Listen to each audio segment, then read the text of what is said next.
Hey, doll baby, Mandy, Sparkle, my love, are you ready to start us sharing some memories of us from over the years?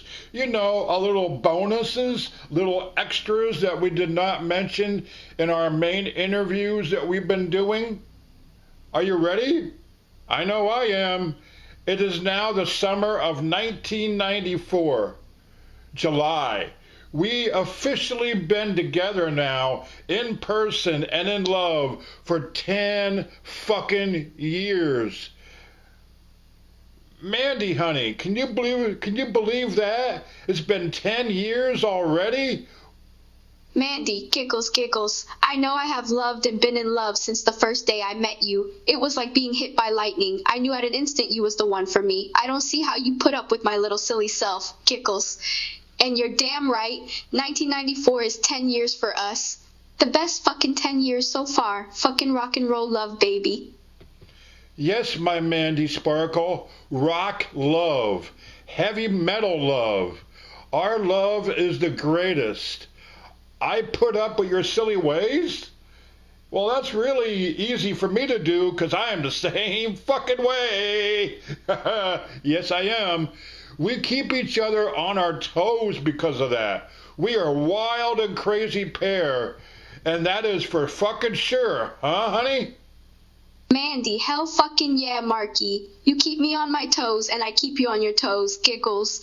I never could see myself with anyone else. I love your heavy metal heart, your silly side, your crazy side, your loving side. I love every fucking thing about you. I can't see myself without you, Giggles. You make my world a better place. And you make my world a better place. Before we start to talk about our first day, evening, and night together, exactly 10 years ago tonight, I want to mention two pranks that I view as two of the most fucking hilarious pranks that we have ever done. Giggles, I'm listening, Marky. What fucking hilarious pranks are you talking about? Back in August of 1985, so 9 years ago next month, I was 19 and you were 18. We were at the Tiamo Ranch right here where we are now. Well, actually, I thought I was alone. For you and Taryn told me that you both were hitting the mall that day. So I thought I had the whole Tiamo Ranch all to myself. So I decided to walk around the ranch in the fucking buff. Totally goddamn naked. I went down to the pond and started to skinny dip. I then hear the sound of two girls giggling in fucking mischief. Who was it? No other but you and Taryn together. You two didn't go to the effing mall at all, damn it. You both stole my fucking clothes.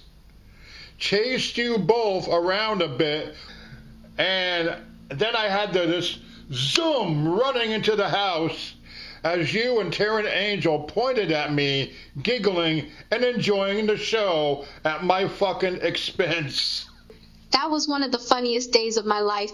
You chasing us around the ranch fucking naked. You yelling, "Give me back my clothes, damn it, damn it."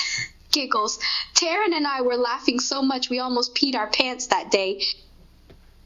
And I still remember your voices saying, "Catch me if you can, catch me if you can." Both of you were fucking giggling your freaking asses off. While you both giggled and laughed at me, you both ran up into the hayloft and hid my clothes up there. Then you came back down. Mandy, you both have been having fun watching something that day, weren't you?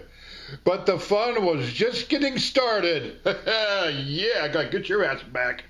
We knew you had no clue that we didn't go to the mall.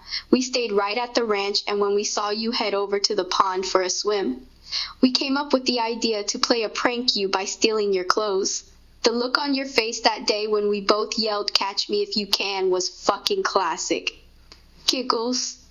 You were running after us with no clothes on. You were fucking naked, for God's sake. Giggles. You ran into the house and we both climbed up the ladder into the hayloft and hid all your clothes up there. We were laughing so hard that I almost peed my pants that day. That was probably the funnest prank I ever pulled on you. Giggles.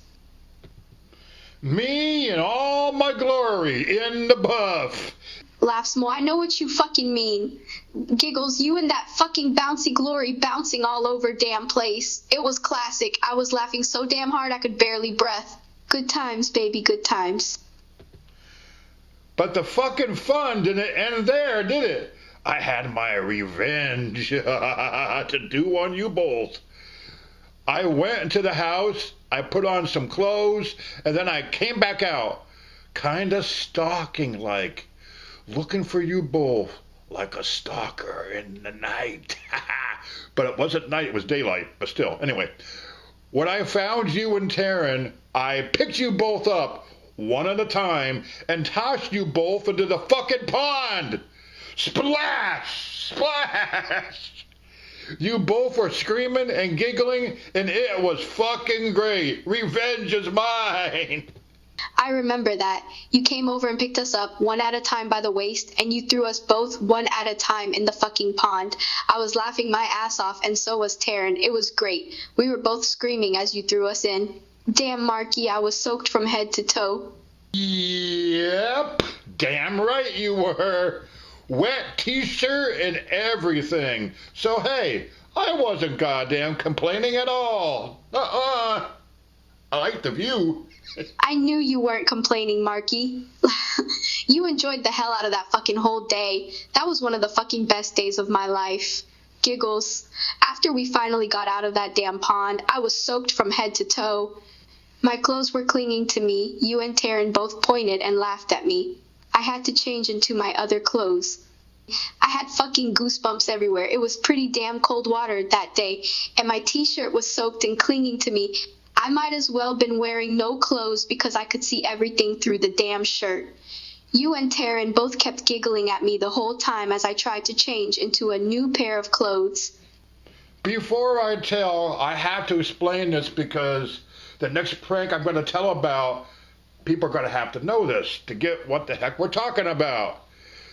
So before I tell the next time that also involves Taryn, you and I at the ranch alone together, Taryn had been my friend since 1973 after she was 5 and at the siege of Wounded Knee.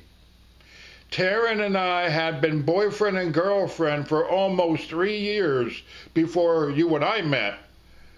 We stopped because we're boyfriend and girlfriend, but it got to the point where it felt like we were brother and sister. That's why we stopped doing it. But you were never jealous about that at all. Shit, hell, damn, fuck. There was no need to be jealous. And you never were. Taryn became your best friend along with Debbie, and I always appreciated that, honey. Always appreciated that. You know damn right I never got jealous. I knew damn right you and Taryn were best of friends. You two grew up together. You were like brother and sister. Taryn was like family to you, and she became like family to me too. Giggles. Taryn and I became best of friends. We're like 3 peas in a damn pod. And plus I want to add something to the skinny dipping episode. I remember what you said about Taryn seeing me naked and in the buff that day. You said, God damn, is it like Taryn never seen you fucking naked before? Now that was Mandy classic. Yeah. Mandy. Well, it was the goddamn truth. Taryn seen you naked before I did, damn it. So I had no reason to be jealous. Giggles.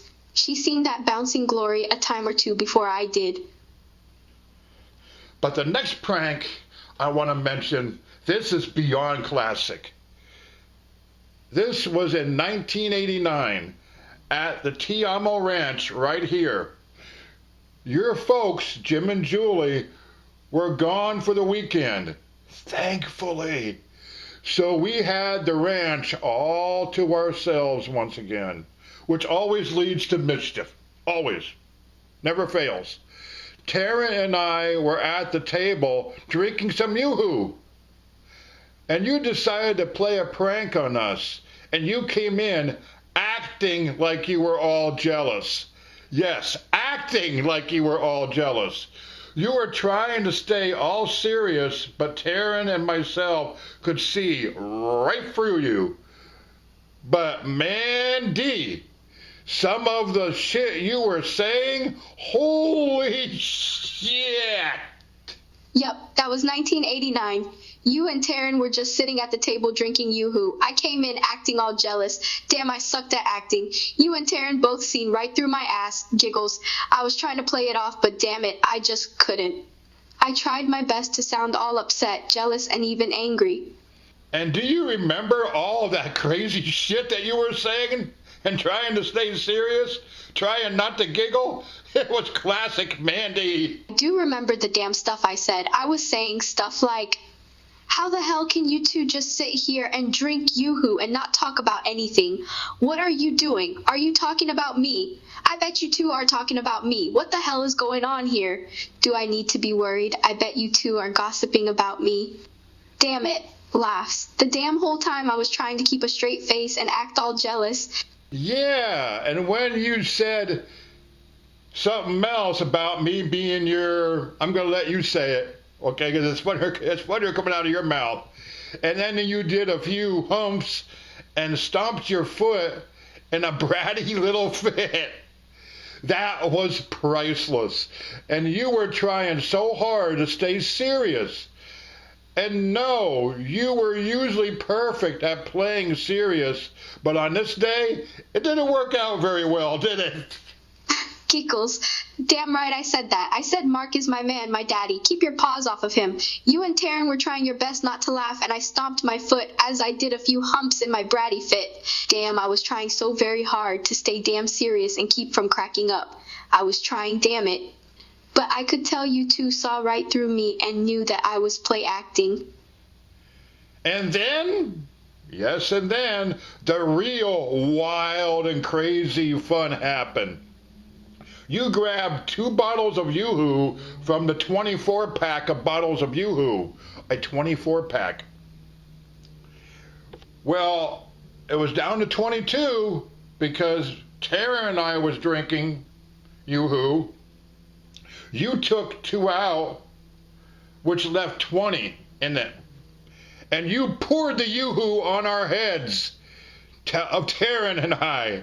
Then you giggled and stuck out your tongue playfully, giving us the raspberry. Like that. Then you, Taryn, and myself in the kitchen proceeded to use the remaining 20 bottles of yoo-hoo. Yes, 20 bottles of yoo-hoo that was left, and had a yoo-hoo battle fight war. Yoo-hoo all over the 3 of us, all over the kitchen. What a damn fucking mess we made, but loads of fun. Wild how, so fucking wild how we wasted 20 bottles of yoo-hoo on a yoo-hoo fucking war. We were all fucking nutso. Yup, that actually happened. I grabbed 2 bottles of yoo-hoo and poured it on you and Taryn's heads. Then I giggled and stuck out my tongue playfully. Damn, it was funny. Then you, Taryn, and I used the remaining 20 bottles of yoo-hoo and had a damn yoo-hoo battle. Fight! We were all covered in yoo-hoo. What a damn mess we made, but we had a hell of a lot of fun. We were all fucking nutso and crazy that day. It was amazing. Damn lucky your folks weren't home, Jim and Julie, because if they would have seen what we did to their kitchen, we 3 would have been in some deep shit indeed. But fuck it. It was everywhere. Nothing was untouched by yoo-hoo in that damn fucking kitchen. All over the place. What a fucking mess. Mandy. Oh, hell yes, we were lucky. If my folks, Jim and Julie, would have came home and seen what we had done to the damn kitchen, we would all get our asses whipped. Everything in the kitchen was covered with yoo-hoo. The walls, the damn ceiling, the countertops, the chairs, the table, everything. Damn, we made such a damn mess that day. But boy, was it fun. We then went outside as we hosed each other down with the garden hose. And that was also loads of wild fun. And a fun way to cool off on a hot summer's day. Oh, hell yes, we went outside and used the hose to hose each other off. It was so wild and also very cooling off on that hot summer day. We were laughing and giggling as we sprayed each other with water. I remember we all were just having a damn good time trying to get all the yoo-hoo off of us. But then the big job had to be done. The cleanup of the kitchen was underway, done by the three of us. We three cleaned it up while blasting some evil heavy metal music. And we had our work cut out for us, that's for damn sure. Cleaning up the yoo-hoo disaster area that we created in Jim and Julie's kitchen in our chaos and mayhem of the yoo-hoo fucking war. Yeah, we played some damn heavy metal and got cleaning up that goddamn kitchen disaster area. The three of us had a lot of work on our hands. We were cleaning damn near everything from top to bottom. It took us a damn good long while, but by the end of the day, we got that kitchen sparkling clean and all traces of yoo-hoo vanished. We were damn tired by the end it, but it was worth the effort though. And no matter how poofed out we all were, what did we do?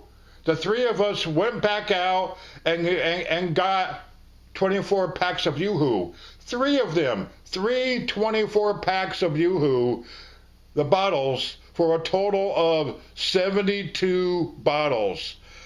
And wild and crazy as we are, we threatened each other another yoo-hoo war, but this time with 72 bottles instead of 20. Imagine that. But we came to our senses, thankfully, and we three just drank all 72 bottles of yoo-hoo that night outside under the moon and the stars at the Tiamo Ranch. A little picnic in yoo-hoo. Addicted to yoo-hoo we are. We are total yoo-hoo heads. Damn right, we are yoo-hoo addicts. We went out and got 24 packs of yoo-hoo, which totals 72 bottles. We were so damn close to having another yoo-hoo war, but instead we decided to sit outside under the moon and stars and drink the 72 bottles. We had a little picnic and drank the yoo-hoo, just relaxing and enjoying the moment. Damn if we didn't drink it all that very same night. We are fucking yoo-hoo heads for sure, and I love it. I always thought, including on that night, as we were doing that, drinking 72 bottles of yoo-hoo between the three of us. One case for you, one case for me, one case for Taryn. 24 bottles each. I was thinking even that night, we don't drink and we don't do drugs. But picture if those 72 bottles of yoo-hoo was alcohol. Damn, we would have been in a yoo-hoo coma. Damn it, you have a point there.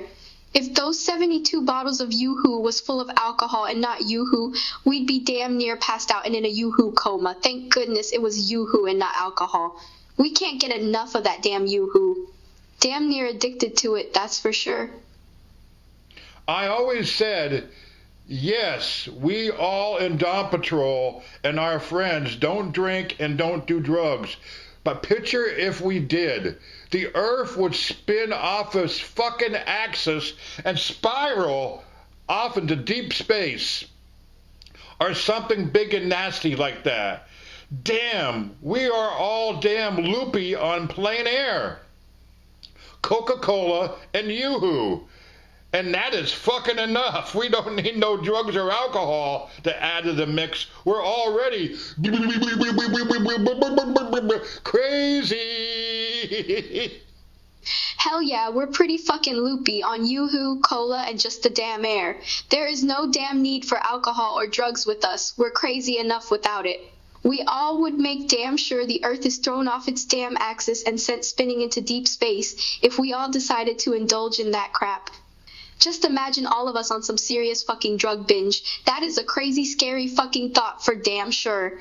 We all just find the way we are with yoo-hoo and cola. That's so damn true. We don't need any alcohol or any of that crap.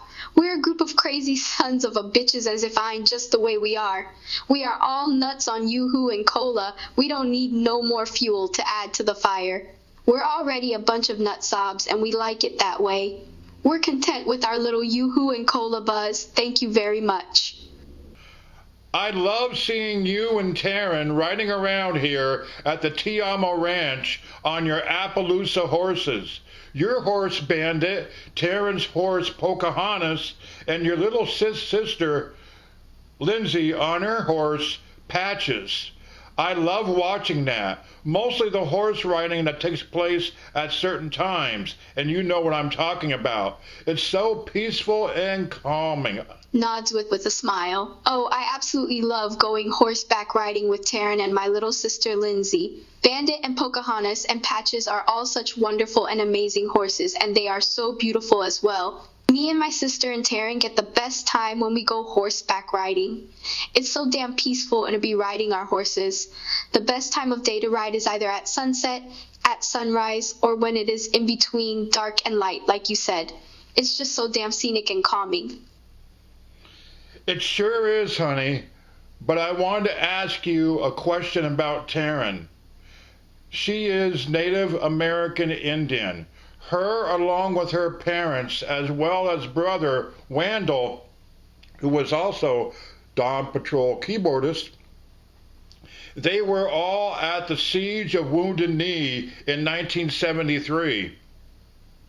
Taryn was 5, and there she's seen her best friend, Keisha, who was also 5, shot and killed right in front of her.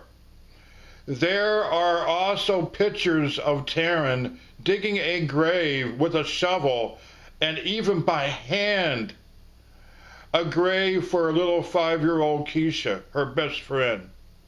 I remember your reaction when you found all this out and you seen those pictures. Yeah, I remember discovering all this about Taryn and her family being at the Siege of Wounded Knee and witnessing her best friend Keisha get shot and killed.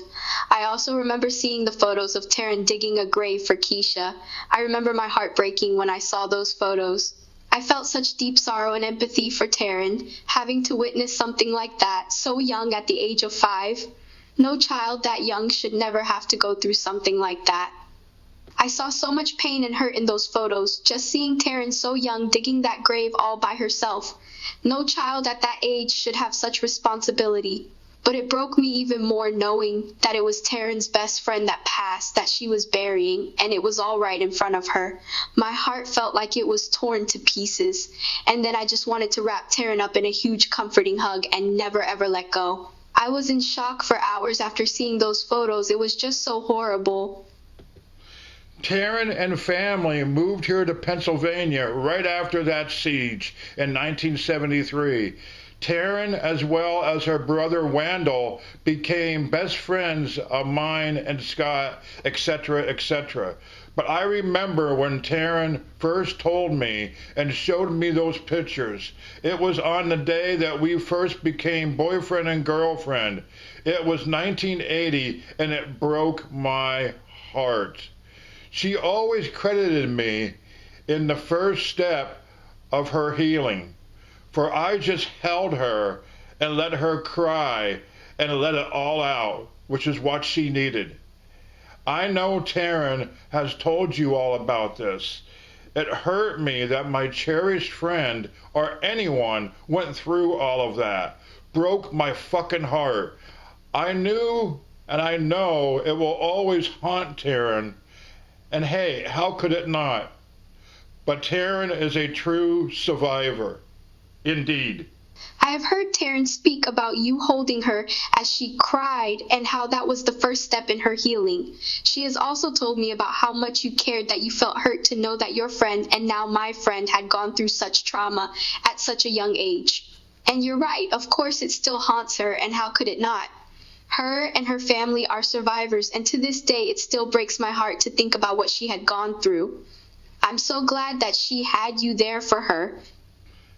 And you have always been there for Taryn as well. One of many examples. Every anniversary of Keisha's murder, you and Taryn go out, along with Debbie, to the enchanted forest here at the Tiamo Ranch, and together you do a Wiccan blessing ceremony to bless the spirit of little Keisha. It is truly beautiful to watch, and it touches the heart and the soul. This has also helped Taryn so much as well. Even if there is snow or rain or sleet, whatever is out there, you both have never missed the Keisha anniversary Wiccan blessing. But most generally, the weather is fine, but you never know here in the state of PA. The power of those ceremonies are truly beyond powerful and beautiful. The Keisha anniversary blessing is so very beautiful, touching, and powerful. Taryn and I do those blessings every year without fail, even if inclement weather, such as snow or heavy wind or rain. Debbie even joins in on the blessings with us. The power of those blessings is incredible and strong, and the love and compassion the three of us have for our little Keisha. Each and every Keisha anniversary blessing is a special and beautiful event done with so much love. During those Keisha anniversary ceremonies, you three have even made contact with little Keisha's spirit. I know that helped Keisha so much as well. Can you please talk about those times? The experience of making contact with Keisha's spirit during the ceremonies has been absolutely incredible. Each and every time, we can feel her energy and love around us. And just recently this year, she came through once more. Her energy was so strong, it was undeniable. That is a moment Taryn and I will always treasure and hold in our hearts. And it helped Keisha so much and brought her so much peace and love. Peace and love. That is all it is about, right, my love? These closed-minded, ignorant, Bible-buffing freaks, they think that Wicca, as well as Native American Indian, are satanic and evil. Bullshit. You know what? They need to see one of those Keisha ceremonies. So beautiful and the furthest thing away from the devil and evil that you can get. It's helping a little girl. What's evil about that? You know what is really satanic and evil is what happened to little Keisha. And you know what? They would just jump into their game of judging that their Savior forbid them to do. Judge not, lest ye be judged. Scoffs in disgust, those so-called Bible buffers, as you call them, think Wicca and Native American Indian beliefs are satanic and evil and all that fucking crap.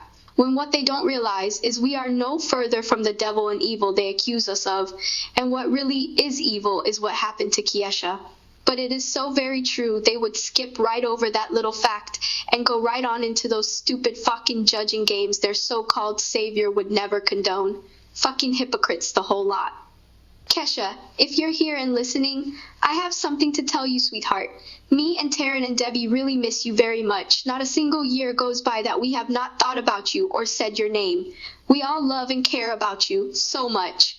We are sending you so much love right now, sweetheart. We hope you're happy and in a place with sunshine, butterflies, and rainbows. We all love you and miss you and will always hold on to your memory. Rest in peace, sweet little Keisha.